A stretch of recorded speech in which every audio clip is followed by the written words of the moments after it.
Hello all and welcome to Alyx's World, a safe space for wrestling fans like you. I am your host, Alyx, just Alyx, and this is my AEW Dynamite review. It's also known as AEW Dynamite Holiday Bash 2024.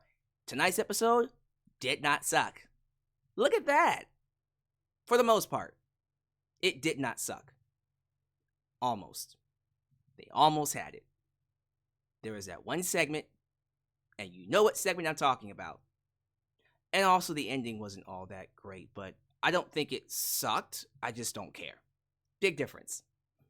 But that one segment involving Ricochet and the Hurt Syndicate.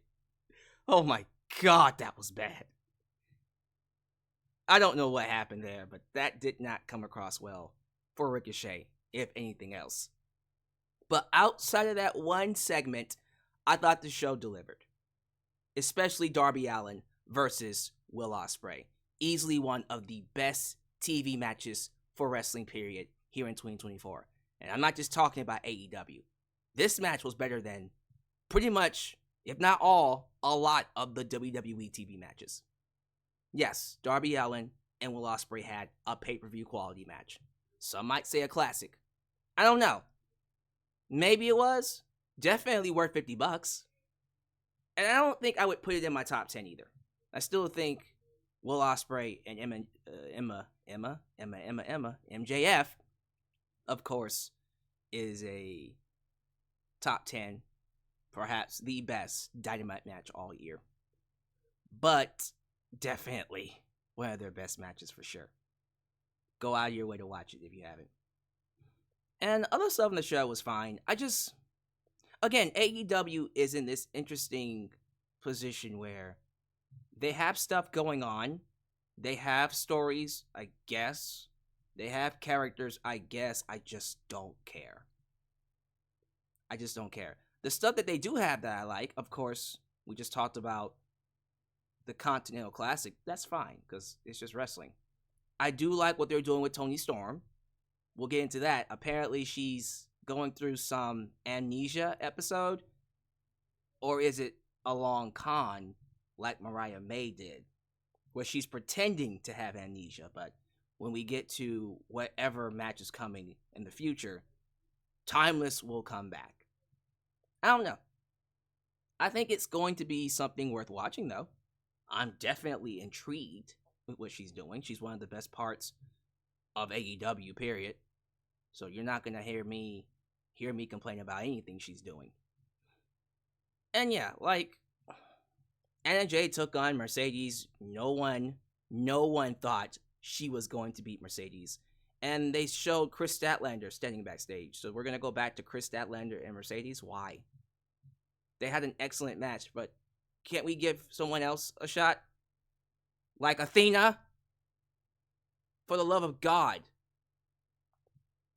I don't know. I just feel like to go back to Chris, even though they had a great match, I feel like we should be giving someone else a shot. That's just how I feel about it. Anything else that happened, we'll cover. I'm not really in the mood to be going, how do I say this, segment by segment with the show. You watched it. So we're just going to kind of go all over the place, talk about the things that I like, talk about what I didn't like, and then get out of your way.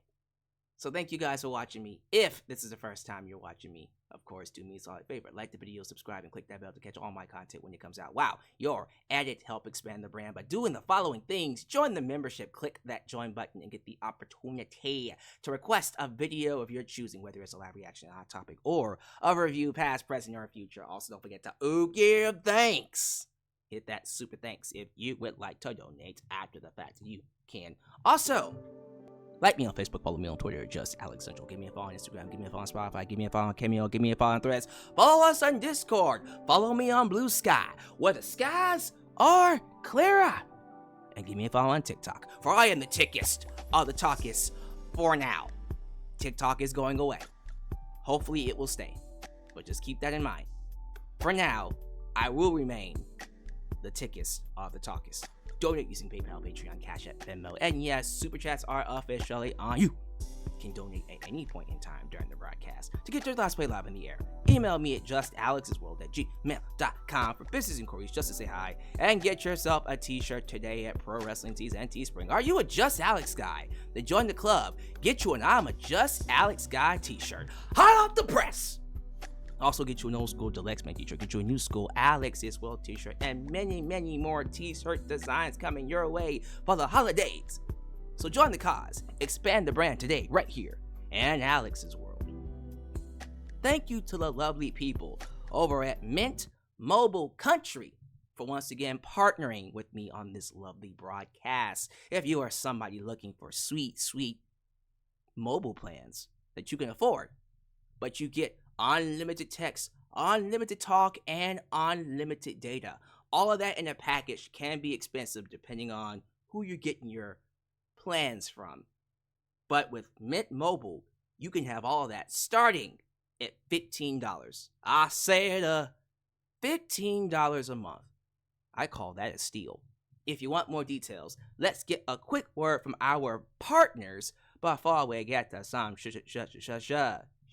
This video is partnered by Mint Mobile. Like many of you, I've been trying to cut back on expenses lately, but let's be real. It's tough when you got things to do and you don't want to give them up. But sometimes you have to make those sacrifices to pay your phone bill and satisfy the big tech companies. That was until I discovered Mint Mobile. Mint Mobile offers premium wireless services starting as low as $15 a month. With Mint Mobile, you can get high-speed data plus unlimited talk and text on the nation's largest 5G network. The best part? You get to keep your phone and even the phone number. Now, if you do want to purchase your own phone, they do have phones available on the website, which you can get through the link. The internet service is reliably fast. It's so seamless, I put it up there with any other network on the market. Now, some of you might think switching to a new service is a hassle. Let me reassure you, this is only going to take you 15 minutes to set up. You could literally do it right now from your phone, no need to leave your house or contact anybody. And if your device does not support eSIM, then Mint Mobile will personally ship you a physical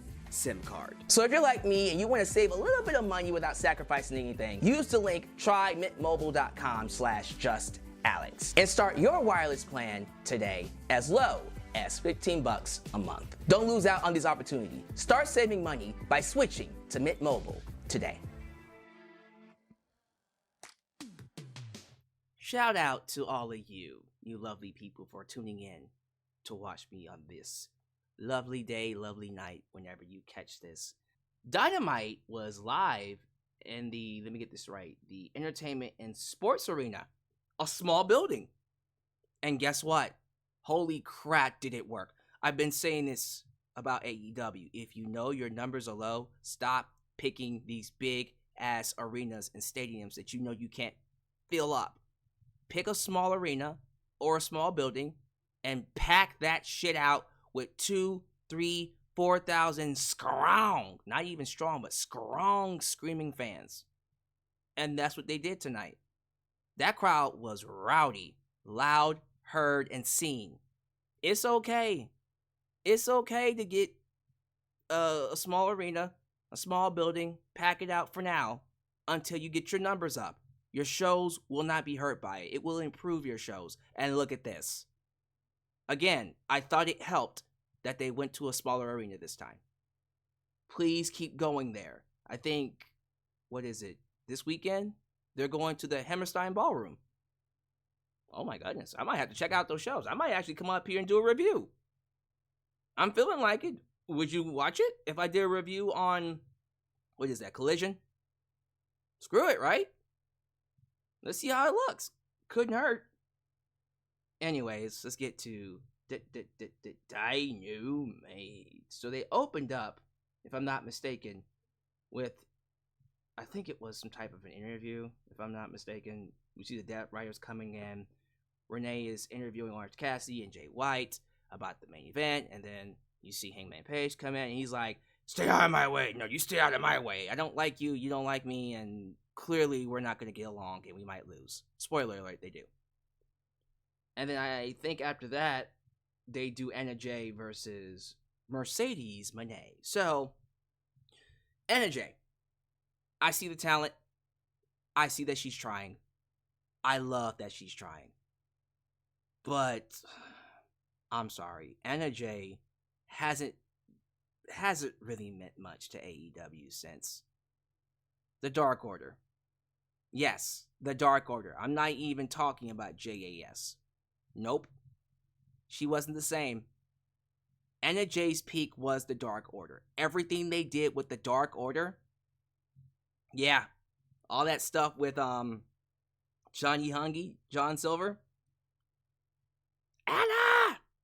Anna kills me every time. I miss that. I might have to go back and watch that. AEW used to be so good, man. Anyways, she hasn't been the same. This is somebody that has been given opportunity after opportunity after opportunity after opportunity, and she just falls on her face. She just loses. She's a jobber. That's her role. She doesn't want to be. She shouldn't be, but she is. Every time I see Anna Jay, I go, well, she's not going to win. And she doesn't. And so she had a good match. Good match? Good? I don't even feel like good really describes it. It's good for her. In all honesty, it was decent, but for Anna, it was good. That's the problem. With Anna, I feel like I have to grade her on a curve because I know she's trying. But the reality is, I know she's not going to be anything other than what she is. No matter who she's fighting. So this match did nothing for her. She went in and she lost to Mercedes, who once again could be fighting Kris Statlander. Why, I don't know. Again, we got all these women that Mercedes can fight. And you're going back to Kris Statlander. Where is Athena? Athena! Remember her? Can we move her up, please? After she loses the Ring of Honor Championship to Billy Stark. Is that her name? Billy Stark? I don't know. Stark Girl. You know who I'm talking about. I think I said it right. When she loses that Ring of Honor Women's Championship, can we please move her up? As in move her away from Ring of Honor and have her fight Mercedes. And that should be the person who ends Mercedes' reign. And then move Mercedes up to the Women's Championship. Yeah, that's where she really belongs. But yeah, I'm not seeing much coming from another match between her and Kris Statlander. That's just how I feel about it. And I'm not seeing much for Anna Jay. Just like I'm not seeing much for Camille either. I think Camille is done. I hope I'm wrong, because I like Camille. I did see her wrestle a little bit in NWA, and she did wrestle something along the lines of whatever that was during the pandemic in AEW, when they had that trade-off between NWA talent and stuff. So she has wrestled before, and I've liked what she's done, but I don't know. I don't think Tony wants to play with her no more. That sounded all kinds of wrong, but you know what I mean. He has his sandbox, and when you play with this toy for a little bit, you get bored of it, and then you put it away in the toy chest, and I think she's done. Sad but true. They played this FTR video package about them getting attacked by the Death Riders and how they want revenge, and they're bringing someone with them on January 1st. Cool. Let me see here. I think this is when we get the MJF and Adam Cole baby promo. Look, MJF is trying. They're both trying to make this feud work. You had MJF go out there and show a picture of Adam Cole being skinny, looking like a child, and how, what was it? It was something about music being played in the background, and this is his homeless child, that you guys had to come say, donate so I can put it out of his misery. Pretty much. I'm pretty much just gonna guess that that's what he meant. I like what he tried to do. I like Adam Cole showing the filmed promo and then attacking him from behind. In the promo, he said, "Am I kicking your ass yet?" And MJF is like, "What the hell was that?"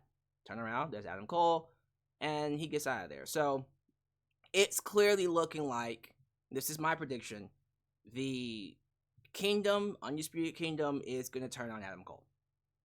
That's what it looks like. It looks like Roderick Strong, Kyle O'Reilly, and then Mike Bennett and Matt Taven. They're going to turn on Adam Cole and probably maybe somewhat align with MJF, if not just be their own entity. Which is what I see happening. And then Adam Cole will go by himself. He'll go off by himself. And we'll go from there. Pretty much. I just want this to be done. They're trying their best to salvage it. You can't. You can't. It's over, guys. It's over. The peak of Adam Cole and MJF was, of course, Better Than You, Baby. But MJF and Adam Cole couldn't finish their storyline because Cole got hurt. And the Devil storyline, if Cole was healthy, probably could have done something, but... By the way, where's Wardlow? I know, stupid question. Why did I ask that? In the toy chest, right? Ugh. Speaking of toy chests, toys and toy chests, Jamie Hayter, former women's champion that is now directionless. Why isn't she fighting Mercedes? I digress. She's fighting Julia Hart now. I think Julia Hart attacked her on Collision, and now, she's been stalking Jamie Hayter, and then she attacked her. So, yeah, now they're going to have a match. Cool. Does the winner get a future women's championship match? No. Okay, sure. Why was I asking this stupid question? What happens next? Kenny Omega had a video package essentially saying he is returning in Japan. Not AEW, but in Japan. Great. By the way, the Young Bucks and Jack Perry are also in Japan. I mean, have fun, but shouldn't you be, I don't know, here? Where they could use you? Jesus Christ. Tag match. Hook and Katsuyori Shibata taking on the Patriarchy, Christian and Nick Wayne. Nobody cares. Christian wins. Seriously, nobody gives a fuck. I'm sorry, Hook should be going after a championship, not this BS. What's this? Chris Jericho was... Oh, yeah, that New York City-themed video package of Chris Jericho going through New York City and talking about being the king of New York. And then Matt Cardona. Always ready. Cool. Bandito. Another video package for Bandito. Awesome. Debut him soon. Jesus Christ. We need him badly. Mariah May has one half of a conversation with herself before saying a hero is a dreamer who doesn't realize she's dreaming and she's a hero, and basically says she's going to whip Thunder Rosa's ass and the Tijuana street fight at the pay-per-view. Sweet, that match should be awesome, and I'm assuming Toni Storm will be not that far behind it. Speaking of Toni Storm, let's talk about Toni Storm. Apparently she had a interview with RJ City, who, by the way, does excellent interviews on YouTube. Go watch them. They're amazing. So he's interviewing Toni Storm, right? And she's walking in as rocker Toni Storm. And then she starts talking like, this is my first time in AEW. I can't wait to wrestle all the greats, all the women here. And RJ City goes, you do realize you are a former 3-time women's champion, right? A former 3-time AEW women's champion. Tony's like, let's not get ahead of ourselves. I'm not that yet. Yeah. Full amnesia storyline. Or is it? Maybe it's a long con like Mariah May did. But she says she loves Mercedes Moné. What? Says she loves Mariah May. Calls her the best in the business. What? Yeah. Let's see where it goes. I'm actually kind of interested. Because it's Toni Storm, number one. But also, you know where it's going. You can see that, alright, she's going to either wake up and realize who she is and Timeless comes back. Or it's a long con. Like Mariah May played the long con. And they're going to have a match at whatever event. Whether it's in Australia or at the pay-per-view Revolution. Probably both. We'll have to see. But I like it so far. Here's what I didn't like. The Hurt Business. So, I love Bobby Lashley, MVP Shelton Benjamin, right? Ricochet comes out. He's introduced by Tony Schiavone. And Ricochet's wearing a suit. And you can tell they're trying to turn him heel. He's getting more arrogant. He's doing these interviews where he says there would be no AEW without him. Yes and no. He's not wrong, but also he is wrong.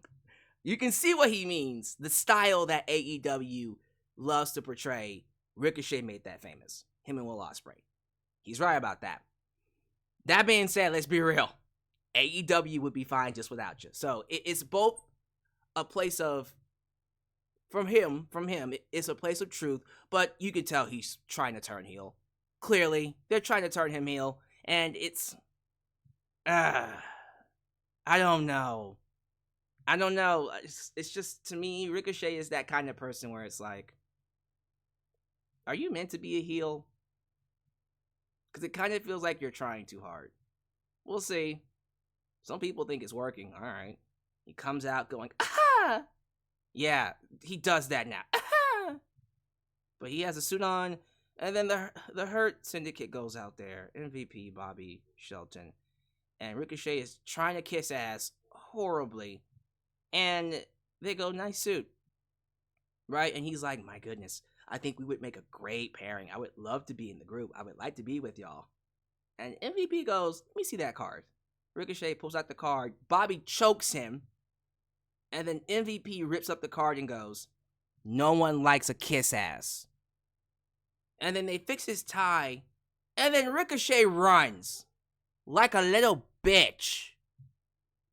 And in my head, I go, there are many ways we could have done this while also portraying him as a heel.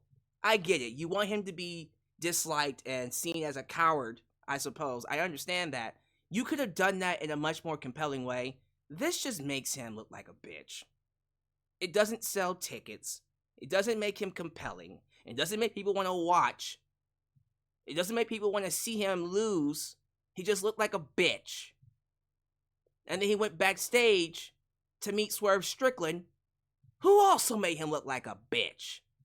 So anybody that was involved in the booking of Ricochet tonight, I hate you. I hate you. This is not how you book somebody. This man can and should be making you millions. But instead, you're booking him to look like a bitch. And I hate it. Aha! Shelton Benjamin took on Beast Torres, right? Or is it Beast Mortos? I'm pretty sure I got it right. Black Toros, right? Black Toros and Beast Mortos are the same guy. Right? Whatever. I'm tired. He whooped his ass. Shelton Benjamin won, and he advanced in the tournament. That's how much I don't care. I just don't care anymore. You notice that I'm pretty much not going to edit any of this out. It's just in, because I don't care about AEW. But you guys want to hear me talk about it. Let me see here. Yeah. Freaking Beast Mortos and Commander got no points. Hilarious. What else is happening on this show?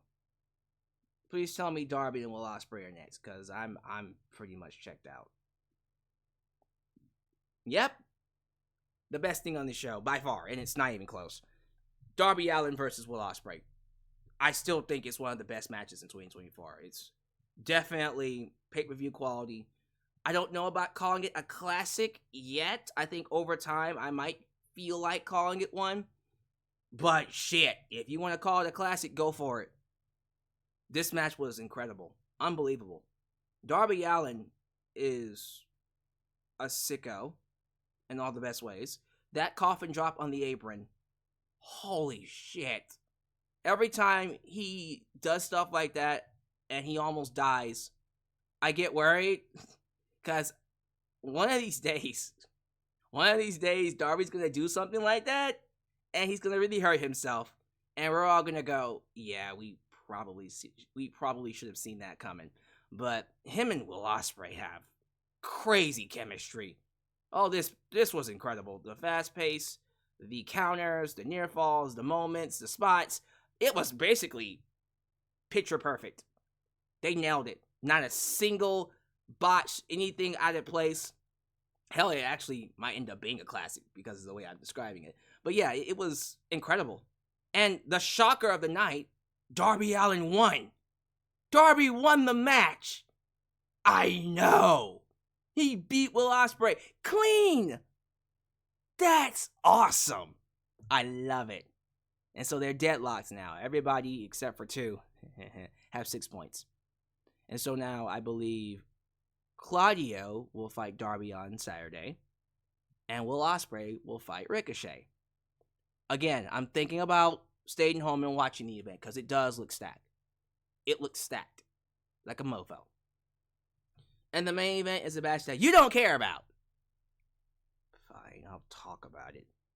The Death Riders, Jon Moxley, Pac, and Wheeler Yuta taking on Hangman Page, Switchblade Jay White, and Orange Cassidy. Why? Because whatever. And I think who won? Oh yeah, Jon Moxley rolls up Orange Cassidy. And then the guys that were supposed to be the baby faces on one team can't get along. They start to implode. They start shoving each other. They basically start shoving each other. And Jon Moxley just walks away like, nye. And that was the show. So again, I might sound like I hated the show by the way I reviewed it. It's better than previous episodes. I thought the crowd really helped it. I'm pretty sure people will agree Darby and Will Ospreay basically saved it. Best part of the show. I am intrigued with Toni Storm. I am worried about Ricochet and his direction.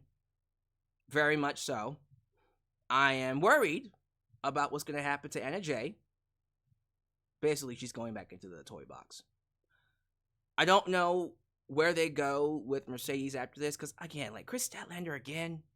Can we find someone else? Athena, please. It would be nice. And Death Riders, again, until Shane McMahon or something happens, I do not give a fuck. I just do not care. And that's the top storyline. It's garbage. MJF and Adam Cole, I want to care. I want to, but the storyline is dead, and they need to move on from it. They just do. And they're doing Julia and, of course, Jamie Hayter. Jamie Hayter should be competing for a championship, but she's stuck fighting Julia. Again, like, I'm not trying to sound negative, and I don't want to sound negative, but they gotta do better. They gotta do better with the overall marketing, presentation, and storytelling of these shows. I will give them credit where credit is due. Thank you for moving your shows to smaller arenas. That does help a lot, as you've seen with this show, especially for Darby Allin and Will Ospreay. But the storytelling and the overall presentation still needs work.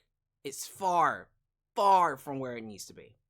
So I think once they get past these storylines that just need to end, and they get the right people in the right positions, and start telling compelling stories again, I think AEW will be back on track.